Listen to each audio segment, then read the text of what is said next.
दिनों का वहम क्यों करते हैं महाराज जी? सारे दिन भगवान के हैं तो जैसे मंगलवार को नहीं नहीं करना। नहीं नहीं, इसमें शास्त्र मर्यादा है। इसमें जो शास्त्र मर्यादा है उसका हमें पालन करना चाहिए। जैसे संध्या के समय मैथुन नहीं करना, भोजन नहीं करना, शयन नहीं करना, उस समय जप करना, भगवान का ध्यान करना।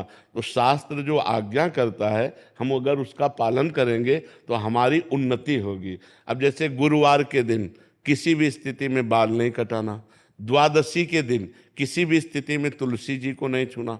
तो जो शास्त्र मर्यादा बनाई गई, अब उसमें हम क्यों नहीं कह सकते? क्योंकि ये ब्रह्म ऋषियों के द्वारा बनाई हुई मर्यादा है। बुधवार को और शुक्रवार को आप बाल कटवा सकते हैं, लेकिन अन्य दिनों में कटवाने से आपके पुण्य क्षय होंगे। ब्रह्म ऋषियों ने जो मर्यादा बना रखी है, अगर हम उससे चलेंगे तो हमें ज्यादा लाभ मिलेगा। अब रोज सुबह लोग बाल आदि, तो हम कहते हैं केवल बृहस्पतिवार को मत करवाओ, और ना मानो तो गुरुवार का दिन परम पवित्र गुरु के लिए है, उस दिन आप क्षौर कर्म ना करें, बिल्कुल निषेध है। नहीं, उससे पुण्य नष्ट होते हैं, आयु नष्ट होती है, बुद्धि नष्ट होती है। अब अगर आप नहीं मानोगे तो वैसे ही आपके आचरण होते चले जाएंगे, गिरते चले जाओगे।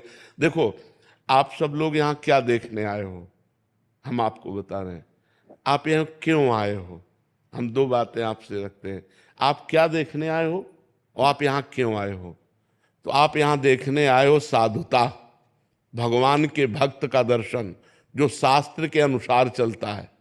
आप आए हो अध्यात्म को पाने के लिए, आप आए हो सुख शांति के लिए। आए हो कि नहीं? अगर हम धर्म से ना चलते हो तो आप हमारे दर्शन करने आओगे क्या? हम भी तो एक मनुष्य हैं, हम भी तो आप जैसे ही हैं। अगर हमारे अंदर अध्यात्म ना हो तो आप क्या सुनने आए हो? तो आप सोचो, उन्हीं ब्रह्म ऋषियों ने ये मर्यादा रखी। वैसे ही जब हम चलते तो हमारे अंदर तेज, हमारे अंदर शांति, हमारे वचनों का प्रभाव, हमारे दर्शन मात्र से तुम्हें सुख मिलेगा। तो क्या वो आप नहीं बन सकते? आप विचार करो। तो जो शास्त्रों में लिखा है उस पे हम क्यों में नहीं लगाते, उसका हम आचरण करते हैं। जैसे डॉक्टर कहता है कि आपको ये नहीं खाना, ये नहीं खाना, ये नहीं, तो हम उनसे क्यों बोलते हैं क्या, दही नहीं खाना? अरे भाई, दही तो बहुत अच्छी चीज है, क्यों नहीं खाना? क्योंकि तुम्हारा रोग बढ़ जाएगा।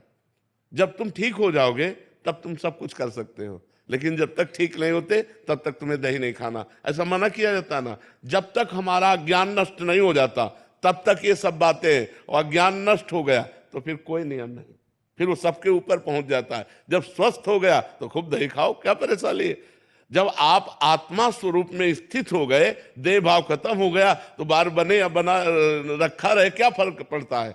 तो हम अभी देहाभिमानी हैं, देह भाव से चलते हैं, तो हमें शास्त्र के नियमों का पालन करना। जो आज शास्त्र के नियमों का पालन नहीं करते हैं तो गिरते चले जाते हैं। अब ये शास्त्र आज्ञा करता है, जिस दिन से गर्भ आ जाए उस दिन से माता पिता को ब्रह्मचर्य रहना चाहिए। क्यों? क्योंकि वही वीर शक्ति फिर उसके ऊपर जाएगी तो उसके दिमाग पे, उसके अंगों पे वो कुप्रभाव पैदा करेगी, वो उसकी हानि पैदा करेगी और उसमें गलत संस्कार पड़ जाएंगे। कौन मानता है? शास्त्र जो आज्ञा करता है अगर उसके अनुसार चलो तो आज सब सुखी हो जाएं। पर शास्त्र की आज्ञा का कहां पालन हो रहा है? बोले प्रातः काल उठना चाहिए, ब्रह्म मुहूर्त में उठ करके गुरुजनों माता पिता के चरण छूने चाहिए। कौन मान रहा है? प्रातः काल उठ के रघुनाथा, मात पिता गुरु नावै माथा, मातृदेवो भव पितृदेवो भव अतिथि देवो भव। कहाँ गया? पहले लिखा होता था घरों में बड़े अक्षरों में अतिथि देवो भव, अब लिखा होता कुत्ते से सावधान, नहीं लिखा होता। तो हमारे जो शास्त्र कहते हैं उस पे हम क्यों लगाने का अधिकार नहीं करते? हम उनका पालन करते हैं। क्यों लगाने का मतलब है संशय करना, और पालन करने का मतलब श्रद्धा करना। और श्रद्धावान लभते ज्ञानम, श्रद्धावान ही ज्ञान को प्राप्त होता है, श्रद्धावान ही आनंद को प्राप्त होता है, श्रद्धावान ही परम शांति को प्राप्त होता है। इसलिए हमें लगता है शास्त्रों की आज्ञा का पालन किया जाए, ना कि उसमें क्यों रखा जाए।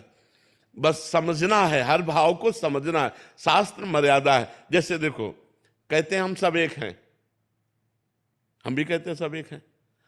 अब एक पिता के दो पुत्र हैं, एक बड़ा एक छोटा है। अब छोटा वाला बड़े के पैर छूता है, छूता है ना। अब ये मर्यादा है, शास्त्र मर्यादा है।